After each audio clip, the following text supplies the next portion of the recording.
There is still someone with a gun. She's in that house, bro. That apartment. Wake up! Wake up!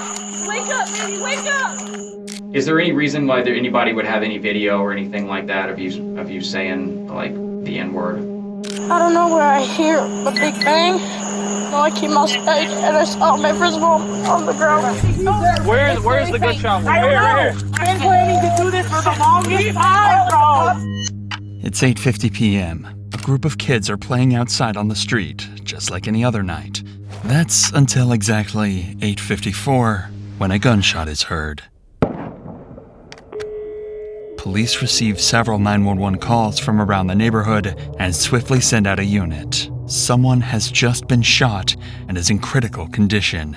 The thing is, everyone in the neighborhood claims they know exactly who fired the gun. Specifically, a lady that has been throwing racial slurs at the kids for months, at one point even calling them slaves and the N-word. But detectives will soon reveal proof to her that they know the truth and that she's been found out as an evil, racist killer.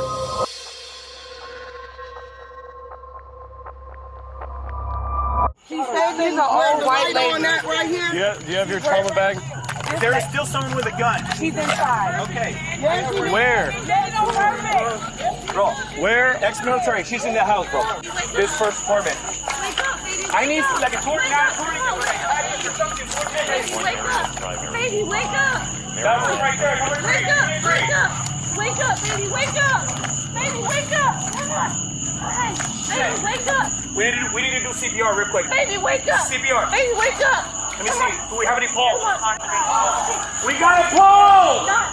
We got a pole! Laying on the ground is a GK AJ Owens, a mother of 4 who lives down the street. She is still alive, but barely. Police scramble to help the woman performing CPR while they wait for the paramedics to arrive. There is a more pressing issue, though. The perpetrator is still not apprehended and might still be a danger. Police quickly move to detain the suspect before things have a chance to turn more violent. Oh, y'all bitches better.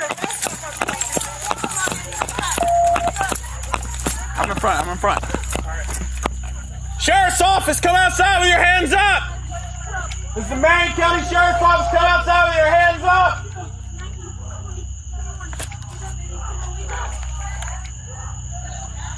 Show me your hands! Show me your hands! Turn around! Where's your gun at? You got hands? You got hands? You're gonna be detained for Is there anybody else in the house? There's somebody else in the house. Can I just get my daughter? No, not right now. All right. You're not under arrest, you're being detained. Okay, I understand. Come over here. Oh, wait, please close the door. I have 2 cats inside. Hold on. Instead of a terrifying, seasoned criminal they expect to find, they are greeted by 60-year-old grandma Susan Lawrence. She appears frail and scared, but witnesses at the scene are adamant that she is indeed the killer. Susan clearly isn't equipped to fight off a team of first responders and is apprehended without much incident, leaving the cops with many questions. For now, though, the cops have to turn all their attention to AJ and make sure that she gets out of this alive. She's still with us. Here. Move. She's got a pulse. Move. She does? Here. Yeah. She's got a pulse. Where's the gunshot? Here. What did she throw her with? Here. Like a 22 or something. Oh, God. She says she has a pulse? No exit, yes. She's got pulse. Very She said faint, she's got very pulse. faint, very faint. No exit wound means that the bullet is still inside of AJ. Had it left her body, the trauma would have been over, and the medics could focus on stopping the bleeding and letting the wounds heal. But in this case, the foreign object will make the healing much harder, and it also means that the body was responsible for stopping all of the bullet's speed, likely doing more damage to her skin, bones, and organs. All cops can do, amongst screams from friends and family, is continue to try saving her life. EMTs then arrive on scene as the officer passes over the job of saving AJ's life to them before entering Susan's home and checking it for weapons or any other evidence. That's when they hear that there was a witness to the crime, someone that was standing right next to AJ when it happened. A young boy, completely traumatized by what he'd just seen. Where is he? Bravo 27 Mary, 65 1050. This is him right here? Pulling into the Bellevue Christian Academy, Florida 28. What's going on, my man? Alright, first, Here, give me this. Okay, relax. Nothing happened. You're good. What's your name? So tell me what you saw here tonight. I didn't see much. We were playing around. I was on my electric scooter. Okay. And then my friend's mom got mad. My friend's mom got mad at the lady. Okay, so that was your friend's mom. She got mad because the other lady had taken an iPad. Yes. Okay, so what happened And after she that? gave it back. The other lady gave it back. Yes, and then she came and banged on her door, her window. Okay. Slide door. That, she banged on that, and then the door. Okay. And then I was on my electric scooter right here, and then I don't know where I hear a big bang. Okay. I was running. Did you actually see anybody with any kind of gun, anything like that, or did you just hear? I was here running. Okay. Despite how scary all of this must have been for him, the boy couldn't have been more helpful to the cops. This is the first recount of the incident that they've been given, and it goes a long way in helping to understand the situation. He says he never saw a gun, but he did hear a loud banging sound. Susan firing at AJ, allegedly attempting to take her life. Actually, talking with the kids and parents that live in this area made the cops understand just how tragic this incident was for everyone. Everyone seemed to love AJ, and all the kids were terrified that she might not make it. So wanting to make sure that they brought the monster that did this to justice, they hand the case over to Major Crimes, but not before one of the neighbors gives the police a warning. And I'm just letting you guys know, this neighborhood here is hot. It's always hot. You know, there's a lot of things going on. I come through here as much as I can. But the reason why I'm saying it is she's not safe coming back. You know what I'm saying? I'm not. I get what you're saying. I think she. You know what I mean? But I got you, my man. yeah. All right, if we need anything, we'll come knock, all right? If Susan somehow manages to escape justice from police, this man says she'll almost certainly face violent retribution from someone in this neighborhood if she's foolish enough to come back. While Susan awaits questioning, detectives decide to do a little digging. Curiously, they don't find any form of criminal record, but instead 6 phone calls from her to the police reporting the kids for criminal behavior. And when the cops reviewed the body cam of these incidents, a picture would slowly start to be painted of Susan's motives and her racist hatred towards everyone around her. Hello. Hi. Sheriff's Office. Hi. What's going on this evening? Both the children screaming their full heads off, running around. They know they're not supposed to be over here. They've been told many times. They've previously stolen a trespassing sign. And the little kid tells me to shut up to my face. I said, don't be disrespectful. Did anyone put hands on anybody? Did she touch you at all? Okay. Okay, so it was only words? Yes. Okay. Susan had routinely complained about the kids playing on her lawn and had even put up a no trespassing sign on the grass outside her home. The thing is, that area was actually shared space and the kids had every right to play on it. On top of that, she told the officer that the kids often shout at her and say mean things, but according to everyone else, it seems like it might actually be the other way around. So, Now we're clear. were you the guys that this lady was mad about? Yes, and I just want to say that every time, like even if we're not. Hold on. Let's bring it down. Okay, I'm sorry. You're okay. Every time, even if we're not on her property and we're just like being loud and playing basketball over there because of the basketball hoop, I got you. like she just calls us names. Okay. Yeah, like literally, because that's an open right there. Yeah. All that is not her property. I got The you. guy that I was telling this officer right here, this guy has said numerous times, y'all come over here and play, because they all like to play football and stuff. Okay. What kind of names is she calling you guys? The B word. The B word. The P word. Every word in the book. Like, she came out yelling and she was talking about a little girl getting and stuff. Like, she's crazy. Like, They didn't mention it here, but there were even reports of Susan using the N-word at the kids and saying some even worse racist remarks that we'll look into later. But the officer wants to make sure that these kids know that they're not doing anything wrong and how to avoid getting on Susan's nerves anymore. Get it. Kids can be loud, okay? Right? Right? I'm down with it. I get it. But when it's close to someone's house, sure, it gets a little annoying sometimes, I won't lie, okay?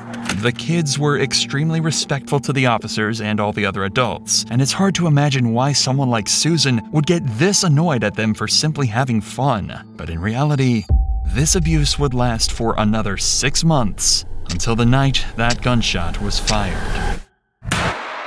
Now that they've got a better picture of Susan's interactions with the kids, they're slowly able to piece together a possible motive. But it's not all good news. In the time it took detectives to look through this footage, gather evidence, and talk to witnesses, AJ passed away in the hospital due to her injuries. This has now become a murder case. And to make matters worse, because of precisely what happened in the shooting, detectives are going to have a tough time proving that this was premeditated or even intentional at all. And that's what Susan was going to try and argue. Susan almost certainly knows just how serious what she's done is, but has a plan to try and twist and bend the truth as much as she can to try and get away with it. And it would soon turn out the truth was far more insane than they ever had thought. Okie dokie. Sorry, I'm Susan, I appreciate you coming back in and talking. So, Susan, obviously when we spoke the other night, it was kind of a lot of things going on still. A lot of the pieces of what happened were still trying to be put together. Since then, we've obviously talked to a lot more witnesses who were there. We've gained access to some video from around the area of where your complex is located. The detective is being very upfront and respectful with Susan, choosing to let her know what information they've gathered in their investigation. Smart suspects would keep all of this in mind and change their story according to what they think the cops have. But these exact pieces of evidence would later be used to catch Susan out when she starts to lie through her teeth. And try to understand better is when Ajiko was at the door, when she approached the door, when was it that you realized that it was her coming to the door? How did you know someone was there initially? Was it because... It was a huge banging. Okay. They just pounding at that door. Okay. So initially, there was no words, it was just the pounding? Yeah. That's what started the interaction there? Yes. And where was the pounding at initially, where it first began? The front door. At the front door? Yes. Okay. How many times did she was it just like it was, like one or no, was no, it no, several? it was just bang, bang, bang, Okay. bang. All right. And then you said you asked her who's there? Okay. And what was said then? I think she said, why do you speak to my children this way? And I said, listen, I'm not going to speak to you. Go away.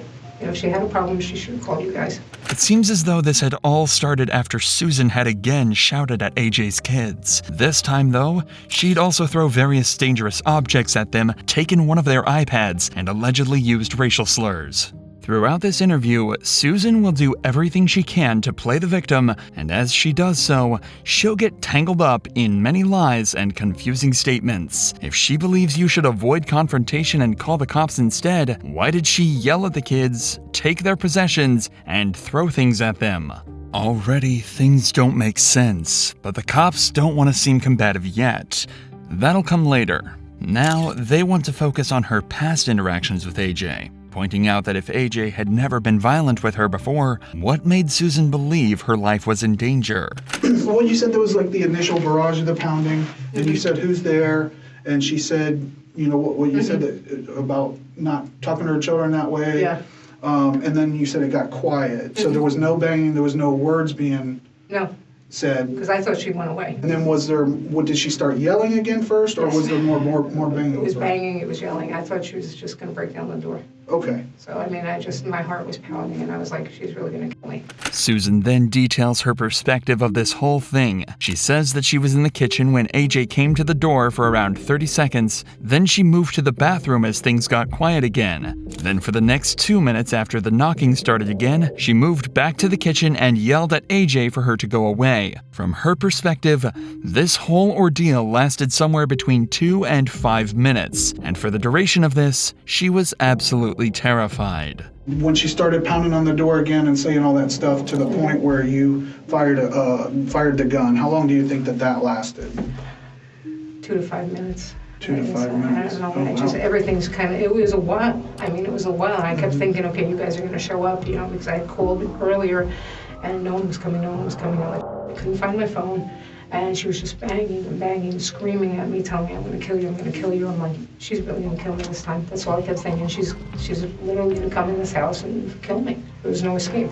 As an older woman living alone, it does make sense that she'd be scared of someone being so aggressive towards her. Plus, she was trapped. The only way out of her house was through that front door that AJ was currently blocking. She was certain that AJ was going to break in and kill her, so her only recourse was to grab her gun and shoot blindly through the door. The problem is, there are multiple glaring issues with this story, and the detectives are going to make sure she knows that in just a few minutes. But right now, they have her on their good side, and then want to take advantage of this to learn a little bit more about her relationship and history with AJ and the kids. Let me just understand this a little better because I'm not really sure. So, the woman that got shot, what is her name? AJ. AJ. Right, it's AJ. Yeah. Okay, and how long have you known her? I really didn't know her. I just, she was a neighbor across the street. Okay, so how long has she been a neighbor across the street from you? Help me understand that. A year and a half, 2 years. Okay, year and a half and 2 years. And in that year and a half and 2 years, how many times have you guys been able to talk? We've never talked. It's more like screaming. No, okay, all right. So maybe the better word would be communicate. How many times have you guys been able to communicate in that year and a half or 2 years? 2 or 3 times. 2 or 3 times. And in those 2 or 3 times over a year and a half and 2 years, what were you guys screaming about? What were you guys communicating about? And I called their kids all kinds of names, and I'm like, no, I didn't. And the more I said no, the more irate she got. Finally, I'm like, let me just back off, say yes, I'll apologize, and scurry away. What kind of things was she saying that you called her kids? That I called them racial slurs, that I called them, that's never happened. I mean, when she said, I'm like, stop already, stop lying, And I was like, enough, what? I did call them once because they just kept coming and coming. I said, you can't read the sign? Okay. How many times do we have to tell you you're trespassing? This is a strange thing for AJ to accuse Susan of, especially when she really had nothing to gain from it. It's rare for someone to want to paint somebody as evil without any reason like she's claiming, and it's not as if they're generic insults either. Of course, Susan denies calling the kids anything racist, but we're just 20 minutes into a 2-hour-long interrogation, and the detectives have placed her seat in the corner of this room for good reason. They're about to start letting her in on the evidence that they've gathered, backing her further into the corner she's in, and forcing her to shut down and release the truth.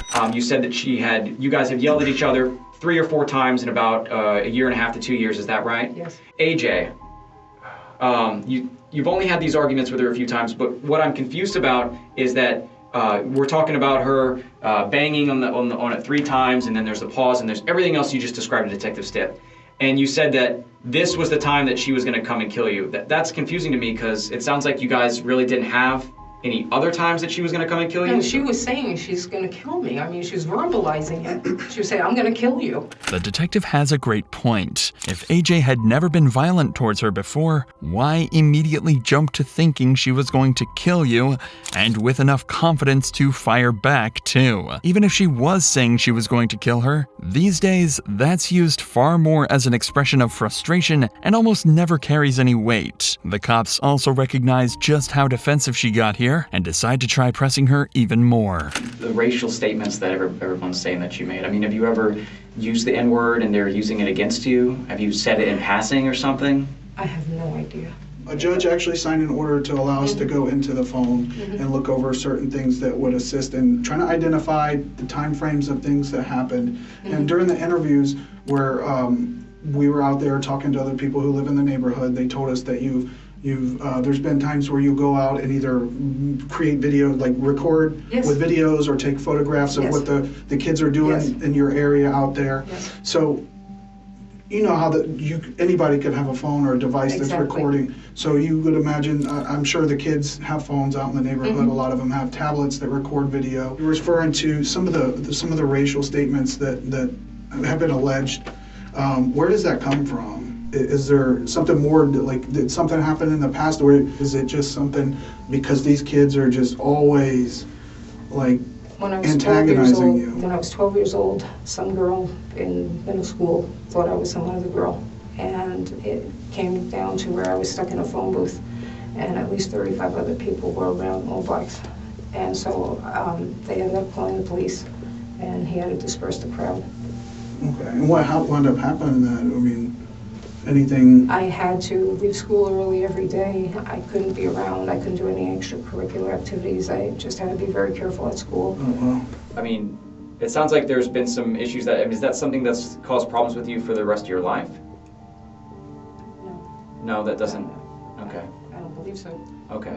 Every single thing comes back to her being the victim, and not a word of it makes sense. This conversation was about why Susan was being racist, and she didn't even hesitate in essentially ignoring that and talking about how she was bullied as a child. And on top of that, she said that it doesn't even affect her now. She's panicking, and the detectives pick up on this instantly. Now it's time for the detectives to use all the evidence they've collected and begin confronting her to uncover the truth. Everyone we interviewed, I pretty much got the same, Detective Stith, I think we all got the same statement from every single person we interviewed. These people were interviewed in different locations. Some of them were interviewed in different buildings, in different places. I interviewed them at different houses, and all these people provided me similar statements, okay? No one that provided these, now these people could hear her talking. Okay, she was talking loudly. You said that you could hear it through the wall, and I can agree with that. Okay, she made a statement, something to the effect of, "Why'd you take my kid's iPad?" Okay, somebody heard her say that. I never touched an iPad. I never saw the iPad. I don't know what this iPad is about. A tablet or something like that? Again, no tablet, no iPad, no electronics at all. It was never there, or at least I never saw it. Okay, you seem unsure of some of the stuff she's saying through the door. Did she say, you're not really sure if she said that? She could have said it during her rants. Okay. No one that we've interviewed so far has made any statements about her saying that she wanted to kill you. You said you were so in fear and you're shaking. Is your memory affected regarding this incident in some way? The cop has been nothing but polite and respectful to Susan, so when he hits her with a healthy dose of passive aggression, it clearly affects her. Of course, the cops are extremely confident with the angle they're taking here. They've spent the last few days talking with neighbor after neighbor and looking through countless hours of surveillance footage, so at this point, it's safe to assume that if they're accusing her of something, they know she's done it. They heard everything that was said by AJ as she was knocking on the door, and not once did she say she was going to kill her or threaten to harm her at all. You've only seen her a few times. What means does she have to harm you? Like I said, she was banging so much, everything was shaking and moving. Now that house, Which I couldn't believe because it's a cement block house. That was my next question. So it's a cement block house, and the door, the deadbolt was activated, right? The deadbolt was activated, right? And you just didn't have the chain lock? I was going to say, I remember I didn't have the chain. I'm not quite sure if I had the deadbolt on or not. Okay. I believe the last time we talked, you said you had the deadbolt, but you didn't want to get back close to the door to do the chain, is from what I recall. The deadbolt's activated, the door's closed, it's a block house. I'm just trying to understand what made you so in fear of this woman if you have these things between you. When we had spoken previously on the other time when she screamed at me and I finally acquiesced, I said, whatever you want, I'm so sorry. She followed me a foot behind me up until I went into the house. I'm like, what the hell? I mean, she gave me the creeps. What happened during that incident where she followed you? What was the conversation? She said, oh, you called my kids. I think something stupid like that, and I'm like, okay, whatever. Yes, I'm sorry. I apologize, and I finally said, I'm gonna leave this alone. I don't need, to get killed in the street. The fact that Susan apologized for saying those things implies guilt, and that's backed up by how comfortable she is saying that word around detectives, almost as though it barely carries any weight. And of course, she victimizes herself, saying she felt threatened. But at this point, she's well past defending herself. There's a big jump here that you're making logically I can't seem to make the jump. I'm having a really hard time getting there. You've known this woman for 1.5 to 2 years. Your only communications were 2 to 3 times. She's never threatened you. She's never displayed a firearm towards you. She starts yelling on your patio area, banging hard on your door, which your door is locked. And then you're scared. Now you're saying that you're scared, which, okay, I can get to that. I can get to that point that you're scared. There's someone knocking on your door. No, it wasn't knocking. It was pounding. Pounding. There's someone pounding on your door. Right. There's someone pounding on your door. They're pounding on your door, and I can't get to the point where pounding on the door leads to you being hurt or killed. I can't get that. Because I thought she was going to break the door down. The door, you could see that it was all repaired and re-repaired and all that crap like that, so I never felt that door was secure. What if the police officer had already arrived and she is loud and she's still yelling, and now the officer's standing in front of the door and he does some knocks, but she's still on that darn patio yelling, and you're shooting, you can't see, there's no peephole, there's no window, there's nothing, and then you shoot, and what if the darn officer was on the other side of the door? At this point, the detectives have expressed clearly that they essentially don't believe Susan, but they haven't yet tried to directly disprove her story. At this point, Susan knows that the detectives have more evidence than she first thought, but she doesn't know to exactly what extent this proves her wrong. But that's all about to change in an instant. You have indicated that this was somewhere between like 5 to 10 minutes or something. Am I getting that right, Detective Stiff? Okay. From the cameras that we've looked at in the area here, this incident did not last for 5 to 10 minutes. Okay. Mm-hmm. Now, from the people that we spoke to, there's aspects of this that I can agree about. She's talking loud. She's banging on that door. We're going to agree with that. But the actual number of knocks, you did 3 knocks, and then you said there was a pause. I never said 3. Well, you said bang, bang, bang, and then she stopped. Which I counted 3. Now, okay. if there was something different, you can tell me. I was remembering earlier. You said bang, bang, bang. There was 3. Then she stopped, and then she continued to, and then what happened. Mm-hmm. Nothing has led me to believe, as an investigator, that it was like 5 to 10 minutes. Okay. Okay. Maybe it just seemed like it was longer. Okay. Probably because the adrenaline rush and just getting so upset. Sure. Whenever adrenaline comes in, it can make things seem like they stretch out. From some of the other statements we've got, some of the things that we've learned, it sounds more like there was 3 knocks and then there was 3 more and then she was shot. It sounds like this was very quick. It sounds like this was like within a span of less than 20 seconds is what I would say. Is it possible that your time is off on this? It could be. Okay. Because to me it felt like forever.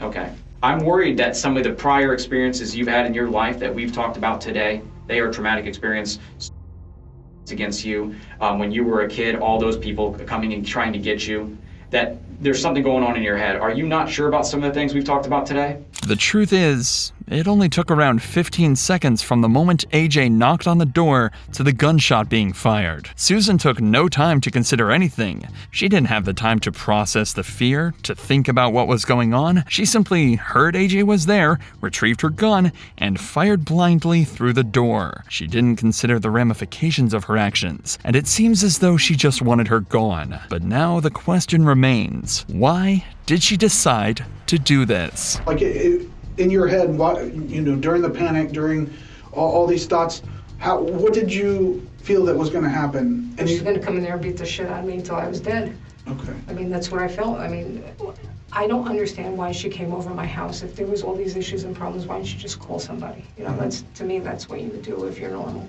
That's a normal thing to do. If something happens to me, I call the police. Do you think that she could somehow get through that wall now that you're out, now that you're not in the house anymore, and that I still feel that fear.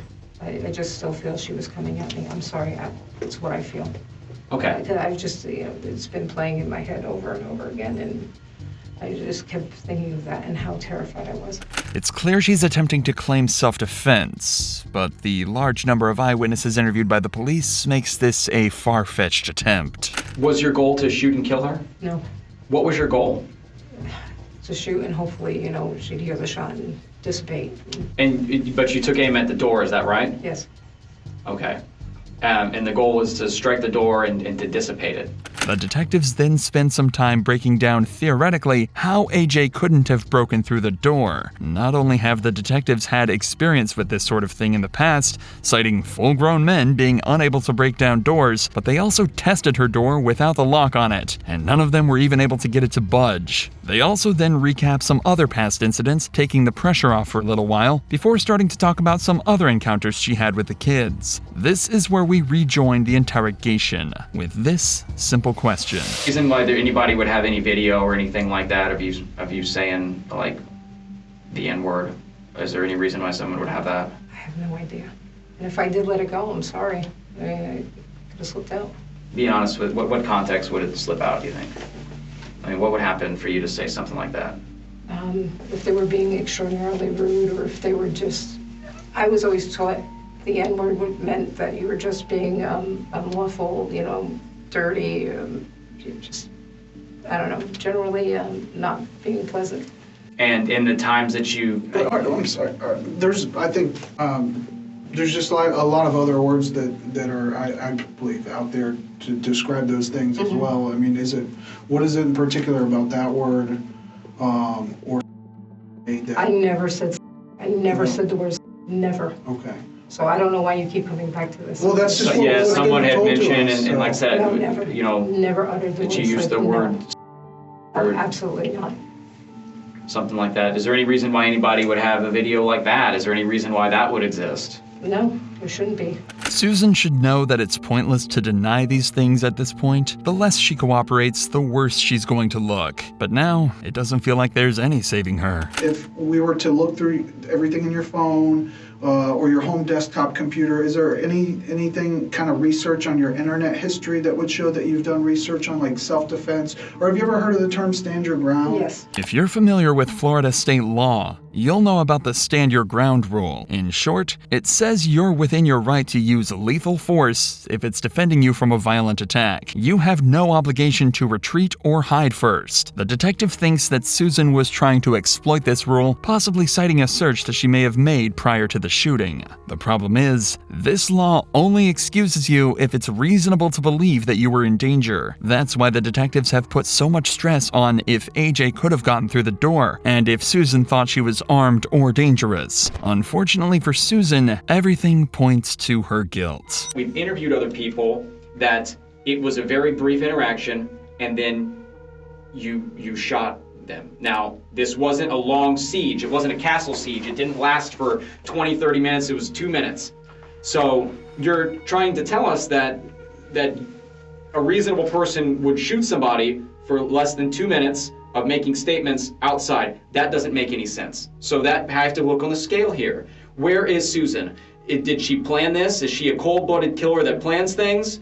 Was this an accident? Or was this something that got out of hand? Is it somewhere in the middle? That makes more sense. Not what Susan's telling me. Is it somewhere in the middle? I'm just trying to figure out who's sitting in front of me here. The detective is quite simply describing the difference between first-degree murder, second-degree murder, or manslaughter, and they have to figure out where to place her on this spectrum. So the detective is about to give Susan an ultimatum. They know she's lied in this interview, but they want to give her a chance to tell them the full truth about what happened. Remember, if they get a confession, the detective's job will be much easier. They won't have to waste time trying to prove her guilt in a court of law. Instead, they can just show the jury her confession and have her plead guilty. On top of that, she might get a lighter sentence if she cooperates, but that's only if she decides to play along. 99% of the people that sit in front of me in this room, they do not tell me the truth like the entire time. But then we get to a point where I show them that everything they're saying actually doesn't make any sense. And I always tell them, I say, look, we want to go the path of least resistance. We don't want to go down the path of embarrassment or humiliation or I made a mistake. They don't want to do that, but I show them everything. And they say, you know what? And I don't hold it against them. I don't take anything personally. If you had said something before that was not true and you felt like you had to go down that path to protect yourself or whatever it is, but it's not true, this is your opportunity to tell us. And I'm not going to hold it against you. I'm not going to say Susan is a jerk or a liar or anything like that. I'm going to say what Susan's saying now makes a little bit more sense for me and Detective Stiff. And this is that opportunity. I don't know what to say. I was in fear for my life. I mean, honest to God, I just feared that she was going to come through that door. I'm sorry, that's how I felt. Susan is left on her own again as detectives prepare to process her. For someone who likely knows their life is over, she's done a good job at holding things together, but hearing that she's going to be charged with manslaughter must have broken through that tough skin, and when detectives come back 10 minutes later, cooperation is the last thing on her mind. You're under arrest. In fact, we can probably go ahead and put handcuffs on her. Yep. Let's get you handcuffed. No. Stand up. No, don't touch me. Susan. Stand up, Susan. No. Listen, Sorry, I can't It can do go this. one I of two can't ways. do It can this. go an easy way or it can go a really hard way. I'm sorry. We don't want it to go the hard way. I'm so sorry. Susan, put yourself in our position. There's no choice in this. You're going over there. I'm sorry, I can't do this. Come on, Susan, stand up. If we don't have time to seriously, debate. I can't do this. Okay, but do you understand that you're under arrest and you're I going to be understand taken to the under jail arrest. one way or another, okay? I don't care. Susan? I just can't do this, I'm sorry. What you're saying and doing right now is not reasonable. I know it's not There's been reasonable, but I people- just can't do this. And this is why we're in this position here, Susan, is because the decisions you make are not reasonable. You make, just like what I'm we're sorry. experiencing right now, I'm sorry, I just can't do this. we're gonna go to the jail. There's no changing this. There's no stopping it. I don't care, kill me. Thank you, Susan. I didn't do this on purpose. This wasn't a purposeful act. I did not premeditate it. I didn't do anything like that. This is ridiculous. We're going to go out this way. A court eventually settled on a charge of manslaughter for Susan, as they were never able to prove whether or not she had planned the murder out. On the 16th of August, 2024, she was convicted of manslaughter. She is currently awaiting sentencing and faces a total of 30 years behind bars.